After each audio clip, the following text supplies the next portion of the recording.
welcome to the David Lindsey Podcast. I want to welcome my friend Lisa Jennings. Thank you for coming today. My pleasure. She's the CEO of Wildly Different, but it's not the typical E in CEO. That's correct. Right? It's a little bit of a different type of title. Absolutely. Chief Experience Officer, Yep. because that's what we're all about, is experiences. Mm-hmm. And tell us about Wildly Different. How old is Wildly Different? I mean, I've known you since you were with Wildly Different. Yes, back when dinosaurs roamed the earth is when I started it. So it started back in, 2003. So we are 22 years old this year, which is hard for me to believe. That's Although when I came to Orlando. The wrinkles definitely prove that that is true. I know. Just love it. Wildly Different does all sorts of play-based activities, mostly for corporate team building. So not your traditional training types of programs with trust falls and touchy-feely, how did you feel about that? It's more using play to connect people with one another. There's an old quote that you learn more about a person in an hour of play than in a lifetime of work, and it definitely holds true when you hold our types of team building events. You know, the CEO may be on a team with the janitor, and next time they pass each other in the hall, it's like, Bob, John, how's it going? So it really is designed to let barriers down. Now, that being said, people do try to weave some custom information in as well. The whole reason we're called Wildly Different is because we don't believe in just cookie cutter events, although we have a few. We really like to customize activities to get what they're trying to get across. So maybe they're trying to tie in some training elements, and we create a escape experience where they really have to know their product in order to solve clues and ultimately get into a box that, you know, is a timed type of activity. First team to get in wins, but really it's about reinforcing the brand and the product knowledge. Some CEOs, I'm sure, are harder than others to get involved. But is that kind of set up with the team when whoever brings Wildly Different in, and because you want to get the buy-in from the CEO or whoever's running the president, right? You do. For the most part, though, I'll say I'm not talking to CEOs. I'm usually talking to meeting planners, or I'm talking to the person in charge, director of sales, who's doing a sales conference for their people, and they know that they need to break up just people being in seats listening to PowerPoint after talk after Sleepyville type of thing, and they really want to mix it up and then get their people to connect. It is occasional where we'll have a CEO who has mandated, hey, I'd love to play golf because he's a golfer, or I want to go hiking, and everybody in the group is like, oh no, please don't make us do that. So the smart CEOs and the smart directors who are planning these meetings understand maybe we should be doing something a little bit more inclusive. And so at first they're a little resistant if that was their initial idea, but I love when people walk into our events and they're all like, oh, we have to do team building. And when they're leaving, they're like, oh my gosh, that was so much fun. Thank you. And we actually built on that. Our tagline is team building for people who hate team building. Beautiful. You need to write a book. No, it's good because a lot of people do go into that, another team building event. There's a lot of bad team building events out there, and I understand why they have that reaction. Yeah, but it's a testimony to you, I think, because I know you guys put a lot of research into what will work and probably customize it the best you can. We try. To the teams and the corporations that you're bringing in or working for. For sure. How did you come to Wildly Different and just to put it into play? What did you do before 2003? To bring you to that point of saying, I want to start Wildly Different. This is going to be So the good. long and winding road is that I have a degree in recreation from Florida State. Okay. Go Noles. There you go. That's right. And I went to work for a hotel straight out of doing my internship, and we did team building events. We also did family recreation, and then I was picked up by another company that did team building events. Was with them for a long time, worked through operations to sales to general manager. Eventually we decided we wanted to do things different ways, so we went off in our own direction and started Wildly Different, and been going for 22 years now. Just absolutely love it. What did you, obviously the pandemic kind of affected everybody, but it really was kind of a jumpstart for you and some creativity that came through that, right? Can you talk about, as the pandemic came, everybody was kind of, what are we going to do with our business? And then you listened to your clients and were able to come up with some different type of fun opportunities that kind of springboarded you through the pandemic. And then as we came out of the pandemic into, this kind of new way of what people are doing with their teams. We were very fortunate when the pandemic hit. A lot of people were in a crisis mode. What are we going to do now?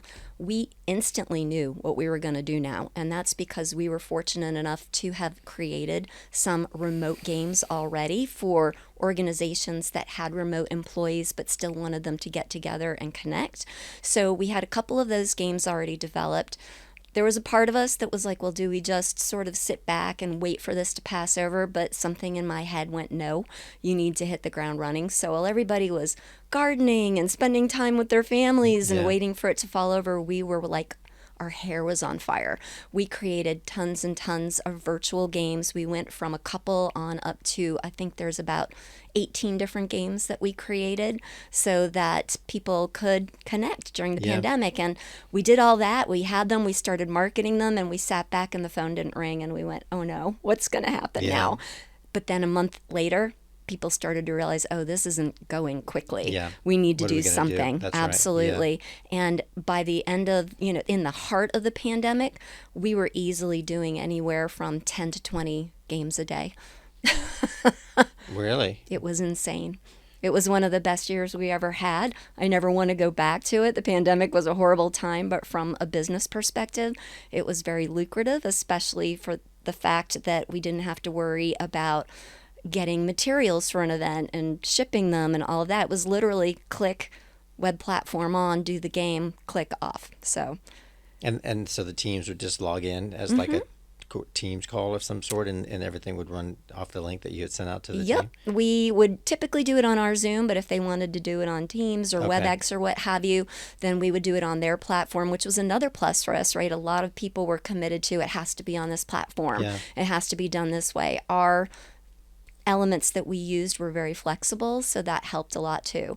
And then in addition to those standard games that we were running, we did, of course, wildly different, create a bunch of unique games as well. So we were doing things like creating games where it was a James Bond theme with Aston Martin, where they were at a brewery for a scotch, and they were trying to promote Aston Martin and the Bowmore whiskey to their people, not only people who worked for them, but to consumers as well. Wow. So, yeah, we did a lot. That's amazing. And then was this, I know you have the Masters of the Hunt. Was that before? How did that come with Wildly Different? Was that kind of born later on, or where did that come as part of the equation? Sure. So when I started Wildly Different, I actually have a business partner. We're 50-50, Jane Schuliger. Her and I, we both worked at that other company, and we used to sit out and go, one day we're going to open a company that does nothing else but scavenger hunts and wacky games and cardboard boat regattas. Those were like the big things back in the day. And lo and behold, we meshed up, we opened the company together, and we hearkened back to the scavenger hunt days, and we created Masters of the Hunt, which basically focuses on doing nothing else but scavenger hunts and tabletop escape experiences, which in essence are a scavenger hunt because you're solving clues, but it's all in front of you instead of going out and about. So that arm of the company started back in 2007. Okay. And we decided we were chasing too much at once, trying to promote Masters of the Hunt, Wildly Different. So we kind of took that down, but just this year we renewed Masters of the Hunt, created the website again, and really how it differs from Wildly Different, whereas Wildly Different focuses on team building and corporate groups. Masters of the Hunt is more for people who are looking to promote their product, looking to do training programs that are ongoing for their clients. For instance, Legoland has one of our hunts that actually takes people through the attraction as they're learning about it and reinforcing the information that they needed. Or we may How be does that doing work? tours. So like a guest, you go in with a ticket, and how do you know about that? Or is that just something virtual at home that you're doing? No, that's a training program. So all of their employees actually go through doing this scavenger hunt. They go into the park, and then they're asked questions through this app-based game that when they're within range of certain hotspots, challenges open up, and it might say, you're outside of this restaurant right now. What time does it open up?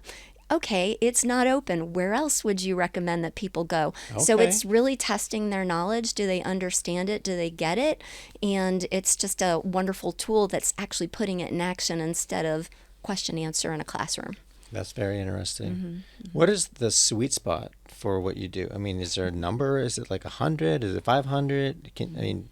Do you say, okay, it's 1,000 and that's all we can handle? Like, what does that look like for you? Sure.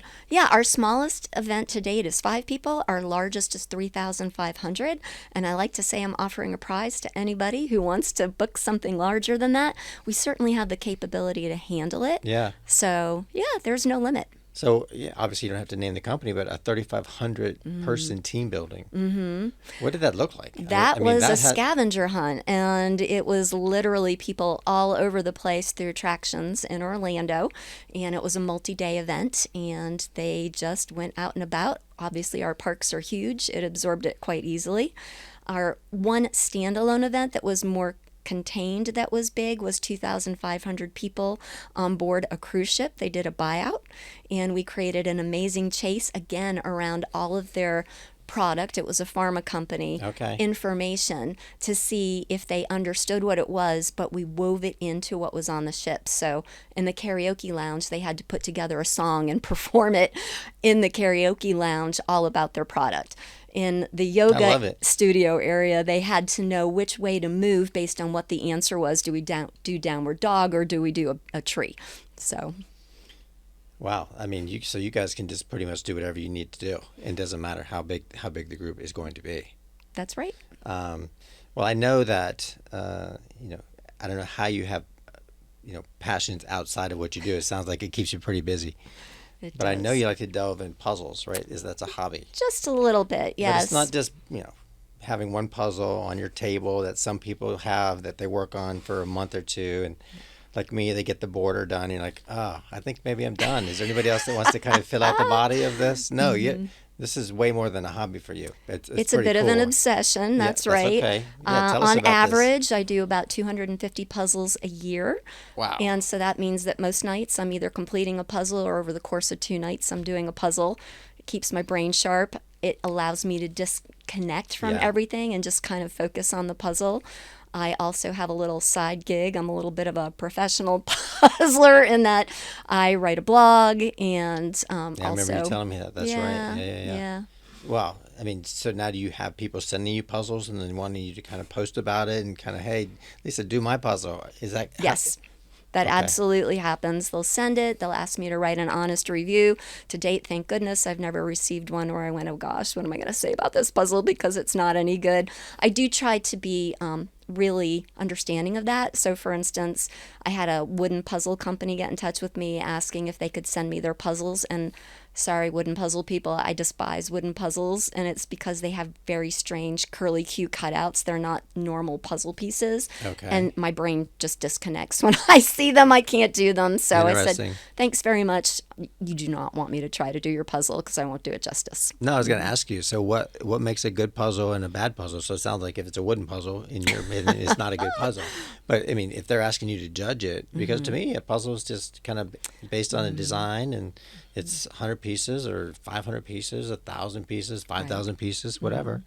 And depending on the size, and how hard it's going to be to put together. So what is it that determines a good puzzle? Sure. Obviously, the artwork is subjective, and that's why there's so many puzzles out there that I think are absolutely hideous, but what I hate, somebody else might love. For me, I love busy puzzles, lots of action. I like cartoony types of things with funny scenes going on, or collages with really bright artwork.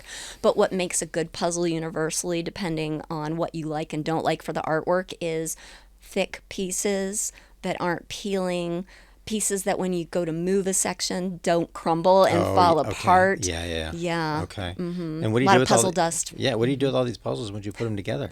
I never do one more than once. Okay. As soon as I'm done, I actually am involved and am a admin for Central Florida Puzzles, and it's a Facebook group, and we do swaps all around town. I just did one last Saturday where there were 93 people swapping puzzles, and we do that every other month. And is that like growing? I mean, It that's is a lot. growing. I would never even that. I mean, there's an affiliation or association or group for everything, right? There is. Lots of groups on Facebook for that kind of thing. But for Central Florida Puzzles, yeah, when I first started the swap, there was, I think, 10 of us who met at a Starbucks, and now we're up to 93 Now you people can't who meet are at Starbucks meeting. anymore. No, thank goodness we are loaned a church hall that lets us go there So how often are you doing these puzzle swaps? every other month. But in the group, there's literally probably one every weekend. Just depends Wow. where in town you live. Well, I know, and knowing you, you have a big sense of community. And, not to put you on the spot, but I was doing some research on you, and I see that you've received quite a few awards.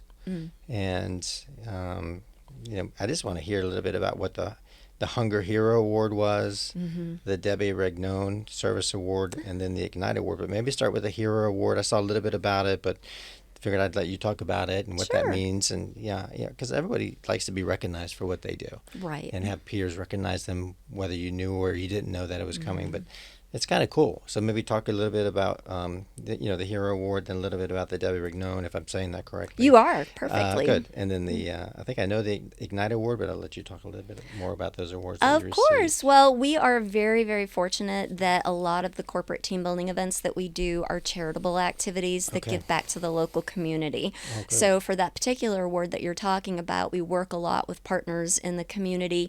So let me backtrack and say an event where people are doing something with canned and boxed food items that are donated to people who are experiencing food poverty.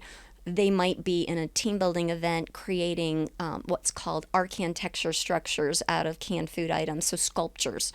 And everybody's building them. They're judged by their peers on which is the favorite, and at the end, all the food is donated. Or they might do a carnival with all the canned food items where they're building carnival games, and they all get to play them. And again, when they're done, they're broken down and donated, or building mini golf courses out of it. That's just an example of one that's done with food.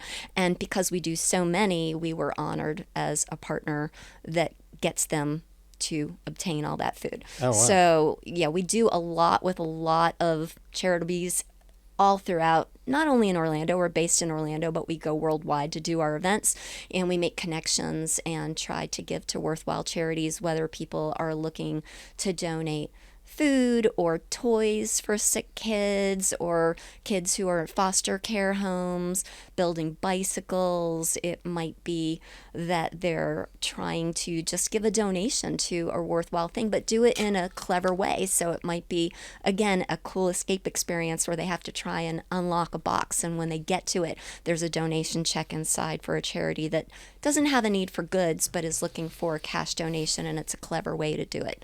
I noticed, I see a lot of Visit Orlando stuff, and when their corporate or when their big conventions come in town or corporations, there's always kind of a community aspect attached to it. Do you do a lot of that stuff? I mean, do you have companies that come in, they want to spend some time and maybe do a team building event, but knowing that if they do that team building event, they're going to be able to kind of give back to an organization here Yes. locally? And these are the associations that you're affiliated with, or the nonprofits that you're affiliated with that they can give back to?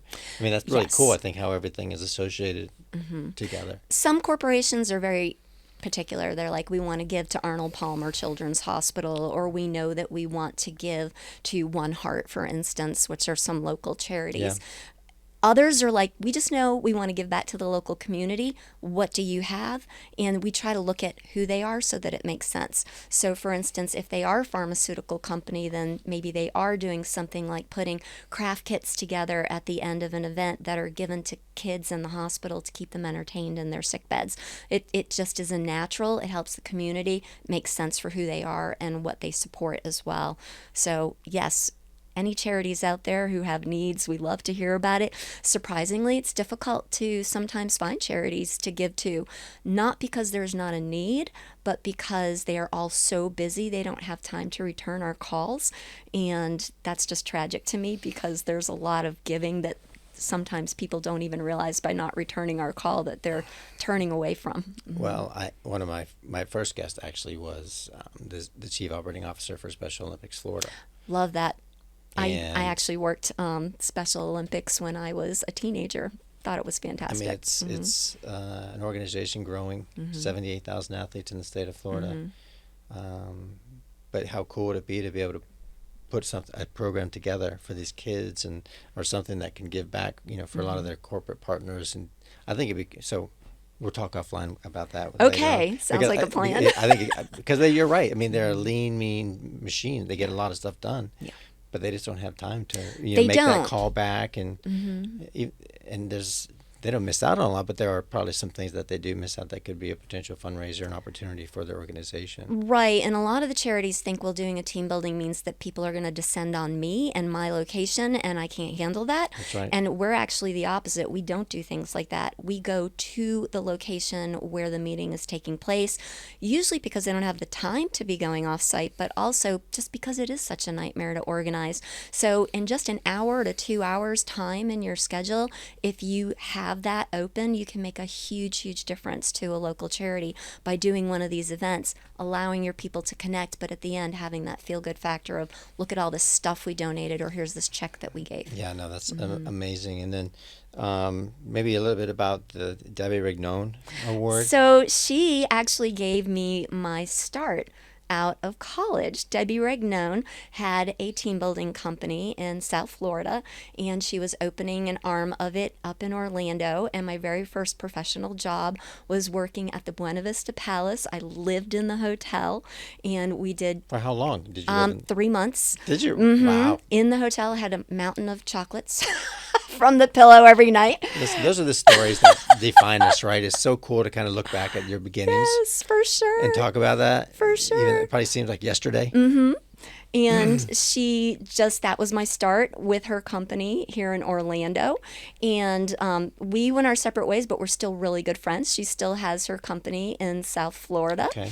And she has an association she started called now RecNet, which is Recreation Experience Community Network. It used to be RCRA. And she connected all the recreation directors from different hotels so that they would have an association that spoke to them. And because she started it, she has this award that is given out every year for people who embody what RecNet/RCRA stands for, and I was very fortunate to win that award. Wow. And also their Howard U. Bell Lifetime Achievement Award, which is code for you're getting old and you've been in this industry for a long time, but I was very honored to get it. No, good for you. Well deserved. And then I guess finally was the Ignite Award. So tell me what you know about the Ignite Award. Well, I don't want to misspeak, but I think but isn't it through like MPI? Okay. But I don't know what goes into getting the award. I just know that it was through Meetings Planners International. Yeah, just recognition for all that we do. I used to be involved with MPI. I used to be on committees, never took a board position, but I used to love doing it. And recently we've just started getting more and more involved with the associations here in town. We kind of took a back pedal after the pandemic hit, and all of a sudden we're like, wow, we don't go out anymore. Yeah. And we really need to. And that's important. I know I see you out at events all the time, whether it's going out to Visit Orlando, Experience Kissimmee, the ILEA, HSMAI, MPI. We try to do all that. Well, it's so funny how we ran into each other at the Point Orlando, the opening of that second level. Yes. You parked right next to me. And we were like... Can't get away from each other. And it's not random. Things happen because we hadn't seen each other for a while. A long time. And there's Lisa right next to me. So that was pretty cool. Successful careers and businesses, you have to have a family that supports you. Maybe you can talk a little bit about how, the support that you draw from your family and the positivity that you see from them, because it's not always easy, the dynamic of the family and business, because you're trying to grow the business, you're trying to keep the family together, and but the support means a lot. It really does. I've got a wonderful husband, Gary. He is fantastic. When I started the company, it was a big leap of faith, not having a paycheck, and he was like, you've got this and you're going to be great. And he not only supported me that way, he's also the person who keeps me sane from a perspective of I can get very swallowed up as a workaholic in work. Yeah. And he's the one who says, hey, okay, off the computer. Come on, we need to go out and we need to do something and let your hair down and have fun. So that I love about him. He's very understanding, but he's also, okay, it's time for a break. He keeps me grounded. Good. So luckily for me, I've got that. I have no children. I don't know how anybody who works, has their own company, has children, does it all. Kudos, props to you. I could never, but I do have him. And then I do have 2 elderly people that I care for, who I love in my life. I've got my 93-year-old mom, who I don't look after firsthand. She's in assisted living, but go and see her all the time and talk to her all the time. And I also have my 88-year-old mother-in-law, who is also in an assisted living, who's super supportive of me and is always excited to hear about what I'm doing, and just thinks what I do is charming and fantastic and can't get over you can make a living in it. So do you ever do I love that I team have that building support. events in the assisted living facility? No, nothing like that. That could be interesting. Right? Yeah, it could be. I could probably put together some hunts or what have you. I have supported their puzzle-aholic thing, though. I actually got them a puzzle table, and I will bring puzzles into them for sure. Yeah, my grandmother was in assisted living till she was 97 and a half years old. And they were always doing puzzles or trying to figure out. It was funny. She would roll around. My dad would bring her dollar bills, and she felt like she was the banker. She would just. And the next day, he'd come back, where's all my money? Well, I gave it away. That's classic. It's classic. Yeah. Yeah. It keeps your brain sharp, so it's smart. Yeah. No, absolutely. Yeah. Well, I want to thank you so much for coming on here. Thank you for having me. I love it, and it's good to talk to you, and good to see you again. And, same here. Who knows down the line if you're creating another company of some sorts, and we want to talk about that. But you never know. You never know. But thank you so much for coming on. I appreciate you so much. Thank you for everything you do. You're welcome.